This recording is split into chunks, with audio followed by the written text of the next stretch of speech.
حضرت نوح علیہ السلام۔ حضرت نوح علیہ السلام کا شجرہ نسب اس طرح ہے: نوح بن لامک بن متوشلہ بن ادریس۔ اس طرح ادریس علیہ السلام ان کے پردادا ہوئے۔ حضرت نوح علیہ السلام اہل زمین کے پاس تشریف لانے والے پہلے رسول ہیں۔ پہلے نبی حضرت آدم علیہ السلام ہیں، جبکہ پہلے رسول حضرت نوح علیہ السلام ہیں۔ جب نبی کو کسی خاص قوم کی طرف معین طور پر بھیجا جائے تو وہ رسول ہو جاتا ہے۔ اللہ تعالیٰ نے حضرت نوح علیہ السلام اور ان کی قوم منکرین کے لیے طوفان کا عذاب، اہل ایمان کی نجات وغیرہ موضوعات کو قرآن مجید میں مختلف مقامات پر بیان کیا ہے۔ حضرت نوح علیہ السلام کے قصہ میں اللہ تعالیٰ نے پوری ایک سورت بھی نازل فرمائی ہے۔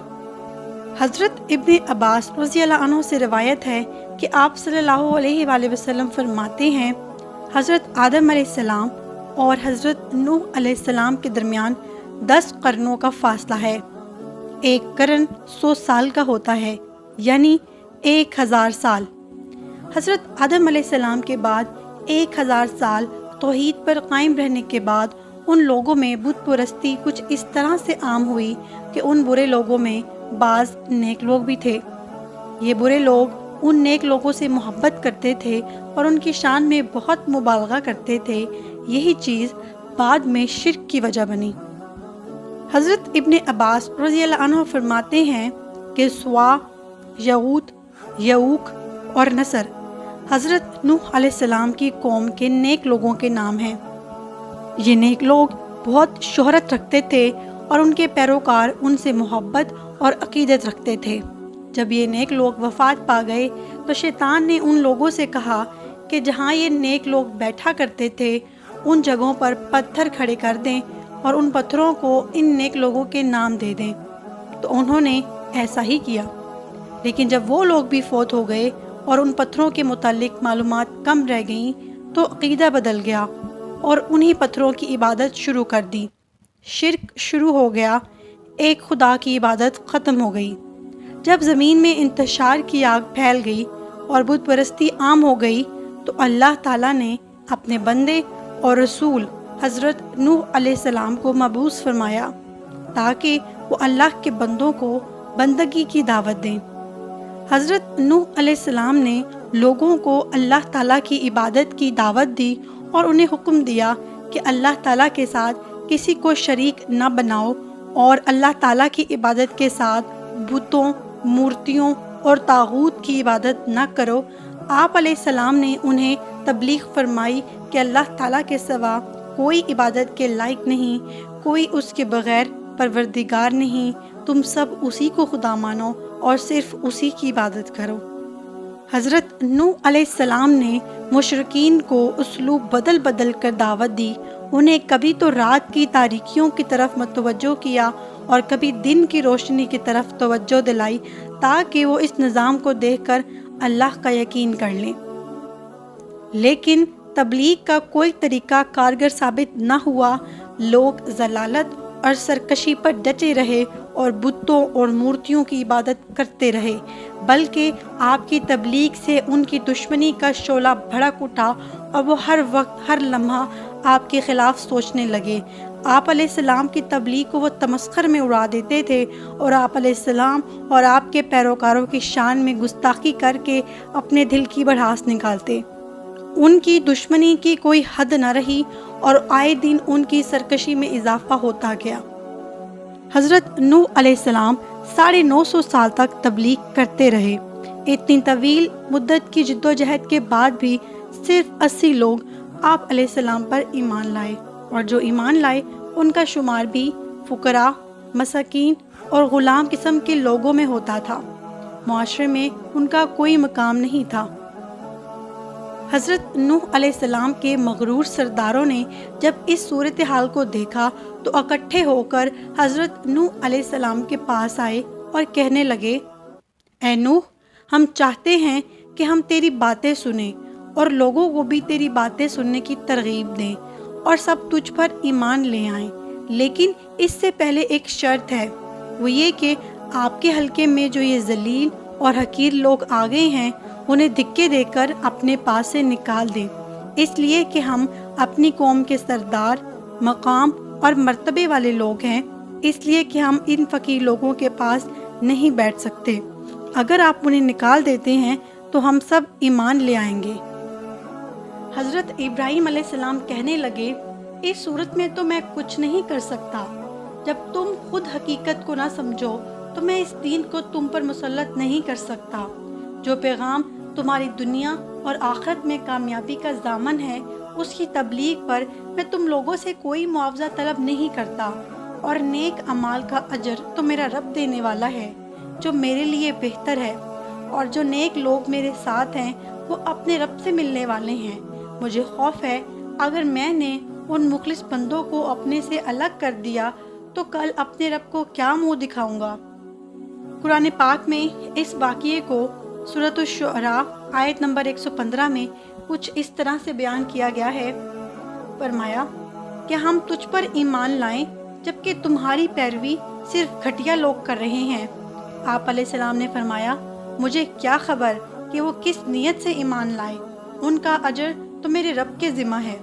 اگر تمہیں حقیقت کا شعور ہے، اور میں ان غریبوں کو کسی طور پر اپنے سے دور نہیں کروں گا، میں اللہ کا رسول ہوں، میں تو تمہیں آنے والے کھلے عذاب سے ڈرانے آیا ہوں۔ اب تمہاری مرضی، چاہو تو اس دولت کو قبول کر کے اللہ کے ان مخلص بندوں کے صف میں شامل ہو جاؤ، چاہو تو بدبختی کی اس راہ پر اسی طرح چلتے رہو۔ حضرت نوح علیہ السلام کا جواب سننے کے بعد سردار غصے سے بھڑک اٹھے اور کہنے لگے کہ بس بہت ہو گیا، اگر تم سچے ہو تو وہ عذاب لے کر آؤ جس سے تم ہمیں ڈراتے ہو۔ اس واقعے کو قرآن پاک میں سورۃ ہود آیت 33 میں کچھ اس طرح سے بیان کیا گیا ہے۔ کفار نے کہا، اے نوح، اب وہ عذاب لے آ جس سے تو ہمیں اب تک ڈراتا آیا ہے، لیکن یہ سب جھوٹی باتیں ہیں، تو ان باتوں کو کب پورا کر سکتا ہے؟ حضرت نوح علیہ السلام نے فرمایا، میرا رب عذاب مسلط کرنے پر قادر ہے، نہ تو کوئی اسے عاجز کر سکتا ہے اور نہ اس کا ہاتھ روک سکتا ہے، بلکہ اس کی قدرتوں کا تو یہ عالم ہے کہ وہ کسی چیز کے متعلق کہتا ہے ہو جا تو وہ پیدا ہو جاتی ہے۔ حضرت نوح علیہ السلام اپنی قوم کے رویے کے بارے میں پریشان تھے کہ اتنی کوششوں کے باوجود بھی ان کو میری بات سمجھ نہیں آ رہی۔ ان لوگوں نے دشمنی کی ہر حد پار کر دی، غریب مسلمانوں کو ستانے کا ہر طریقہ استعمال کیا۔ آپ علیہ السلام نے ان لوگوں کے رویوں سے تنگ آ کر اللہ سے دعا کی، یا اللہ، اس زمین پر کوئی کافر نہ چھوڑ، تو نے اگر کسی کو چھوڑا تو وہ اسی طرح تیرے بندے کو گمراہ کرتے رہیں گے۔ اللہ تعالیٰ کا غضب و جلال بھڑک اٹھا اور آپ علیہ السلام کی دعا کو قبول فرما لیا۔ اس واقعے کو قرآن مجید میں سورۃ الانبیاء میں اس طرح بیان کیا گیا ہے۔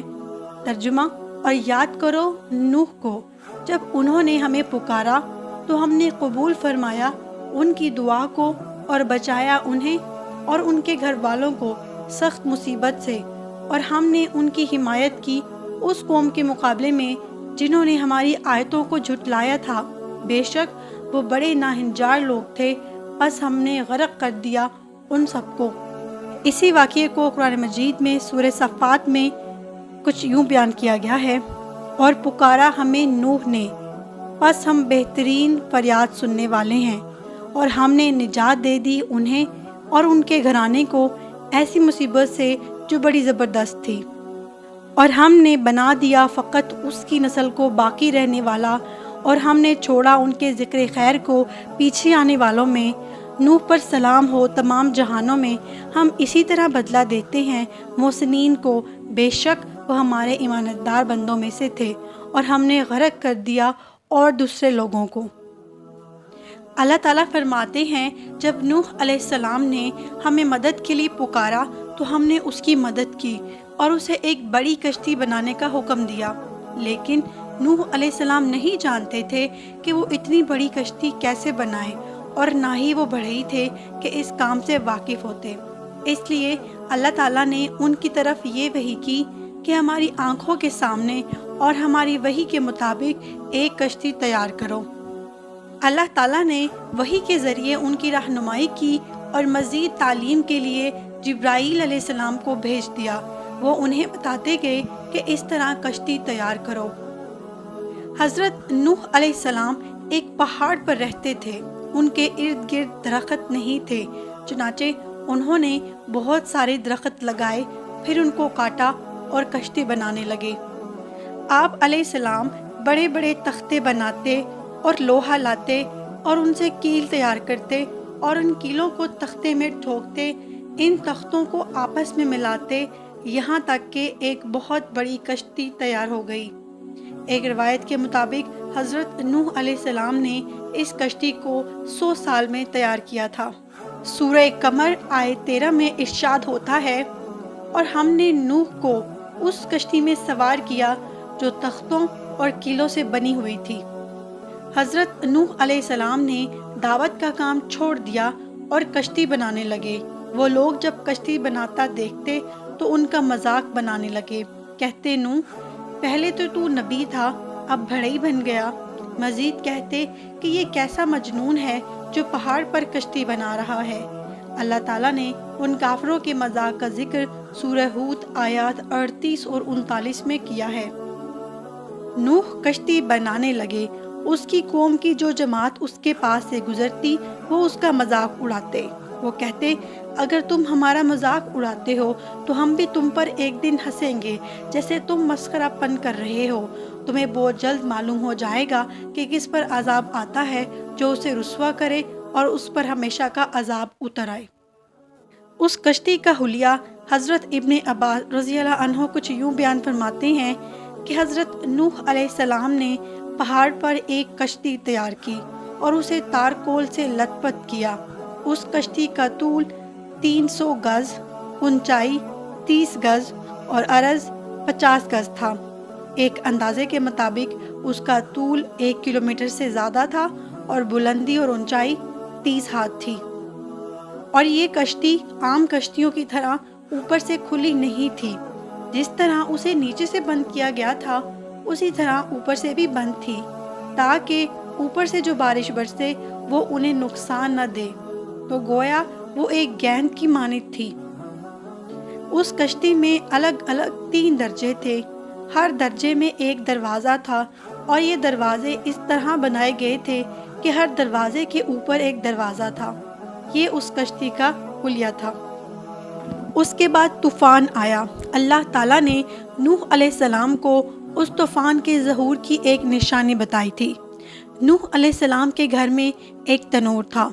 اللہ تعالیٰ نے فرمایا، جب یہ تنور جوش مارنے لگے اور پانی اس سے ابلنے لگے تو سمجھ لینا کہ اللہ کا وعدہ آ گیا۔ چنانچہ اس وقت مومنوں کو اور اپنے اہل و عیال کو، زمین پر بسنے والے تمام جانوروں کا جوڑا جوڑا اس کشتی میں سوار کر لینا۔ اللہ تعالیٰ سورہ ہود آیت 40 میں فرماتے ہیں، یہاں تک کہ جب ہمارا حکم آ پہنچا اور ہمارا تنور ابلنے لگا، ہم نے کہا اس میں ہر قسم کے جوڑے دوہرے سوار کر لے اور اپنے گھر کے لوگوں کو بھی، سوائے ان کے جن پر پہلے سے بات پڑ چکی ہے، اور سب ایمان والوں کو بھی۔ اس کے ساتھ ایمان لانے والے بہت کم تھے۔ کشتی میں سوار ہونے والوں کی تعداد 80 بتائی جاتی ہے۔ چنانچہ جب تنور ابلنے لگا تو حضرت نوح علیہ السلام کشتی میں سوار ہو گئے۔ کشتی ان کی بستی سے دور پہاڑ پر واقع تھی۔ اللہ کی قدرت کے تمام قسم کے جانور بھی کشتی کے پاس آ گئے۔ نوح علیہ السلام نے انہیں بھی سوار کر لیا۔ اللہ تعالیٰ سورہ قمر آیات 11 اور 12 میں فرماتے ہیں، پس ہم نے آسمان کے دروازوں کو زور کی بارش سے کھول دیا اور زمین کے چشموں کو جاری کر دیا، پس اس کام پر جو پانی مقرر کیا گیا تھا وہ جمع ہو گیا۔ آسمان سے نازل ہونے والا اور زمین سے نکلنے والا پانی کتنا تھا، اس کا اندازہ تو بس اللہ ہی کو ہے۔ اس پانی نے زمین میں رہنے والے انسان، چوپائے، حیوانات، غرض ہر چیز کو غرق کر دیا۔ اس بارے میں اللہ تعالیٰ فرماتے ہیں، نوح نے اپنی قوم سے تنگ آ کر ہمارے حضور دعا کی، ہم تو ہیں ہی بہترین طور پر دعاؤں کو قبول کرنے والے۔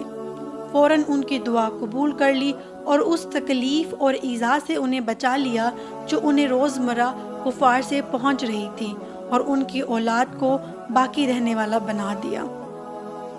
اللہ تعالیٰ مزید فرماتے ہیں، جب پانی میں طغیانی آ گئی تو اس وقت ہم نے تمہیں کشتی میں چڑھا لیا تاکہ اس کو تمہارے لیے نصیحت اور یادگار بنا دے، تاکہ یاد رکھنے والے کان اس کو یاد رکھیں۔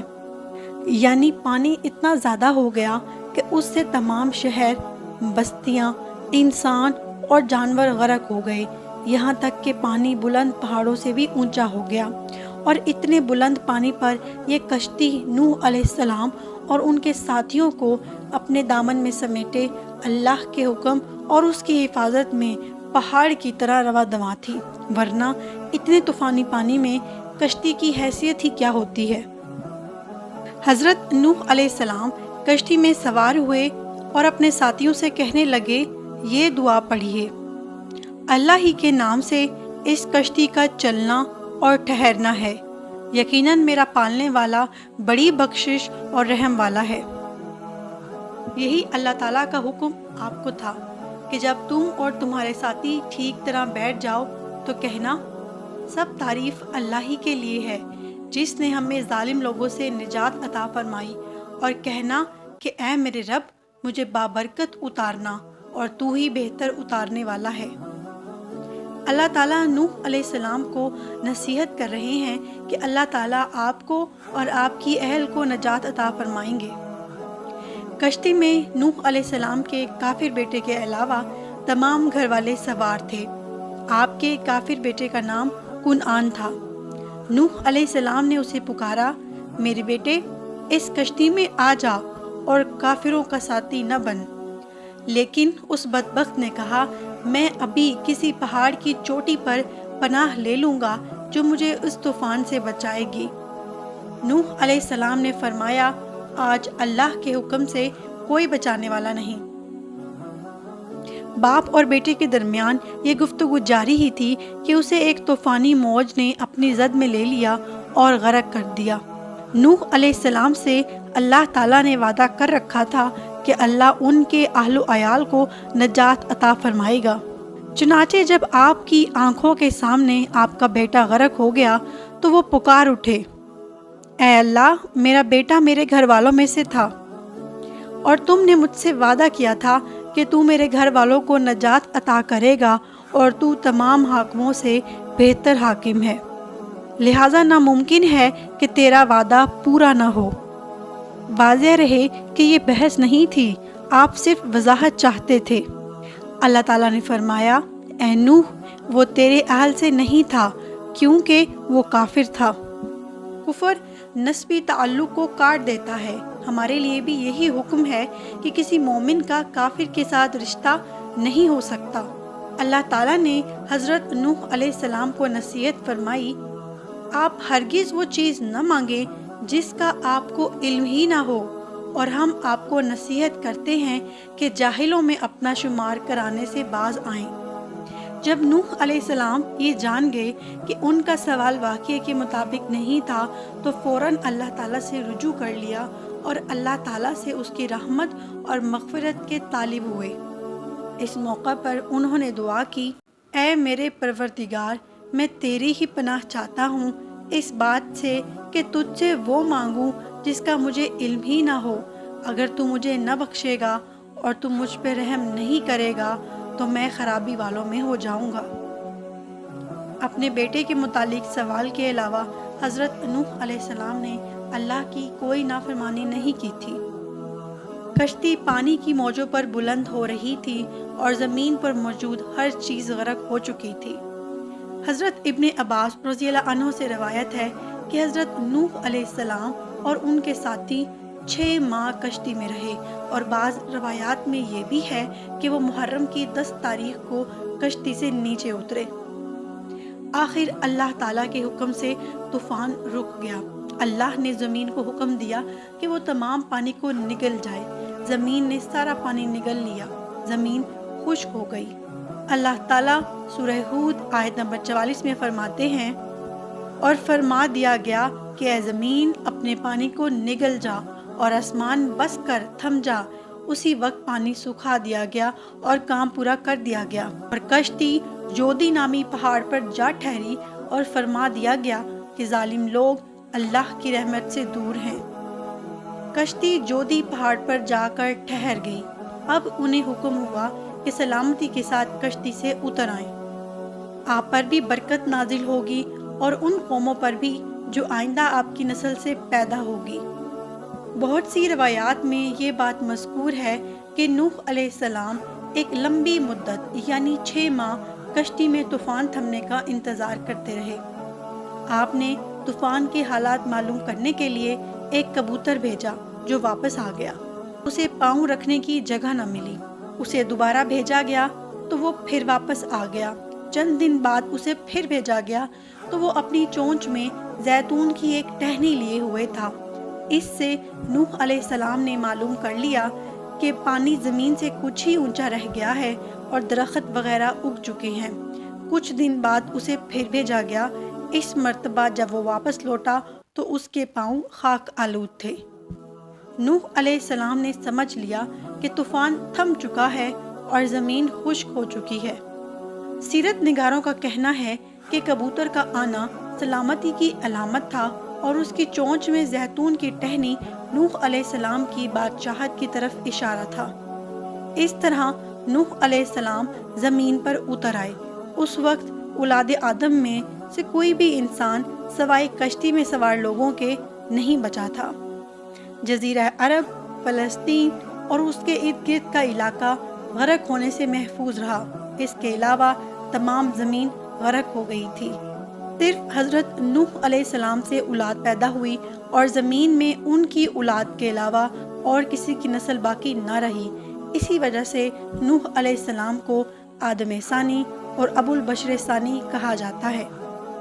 سورہ صافات آیت 75 تا 77 میں اسی طرف اشارہ ہے۔ اور ہمیں نوح نے پکارا تو دیکھ لو کہ ہم کیسے اچھے دعا قبول کرنے والے ہیں۔ ہم نے اسے اور اس کے فرمانبرداروں کو اس زبردست مصیبت سے بچا لیا اور اس کی اولاد باقی رہنے والی بنا دی۔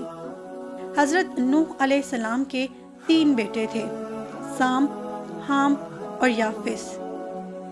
سام کی نسل زیادہ تر سفید رنگت کی تھی اور بہت کم لوگ ان میں سیاہ فام تھے، البتہ کچھ ان میں گندمی تھے۔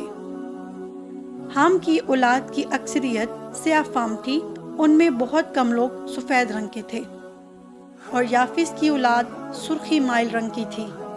عرب اور بنو اسرائیل سام کی اولاد ہیں، تمام حبشی حام کی اولاد ہیں، ترک اور مشرقی ایشیا کے لوگ یافس کی اولاد ہیں۔ طوفان کے بعد نوح علیہ السلام اللہ کے بندوں میں 350 سال زندہ رہے، پھر نوح علیہ السلام فوت ہو گئے۔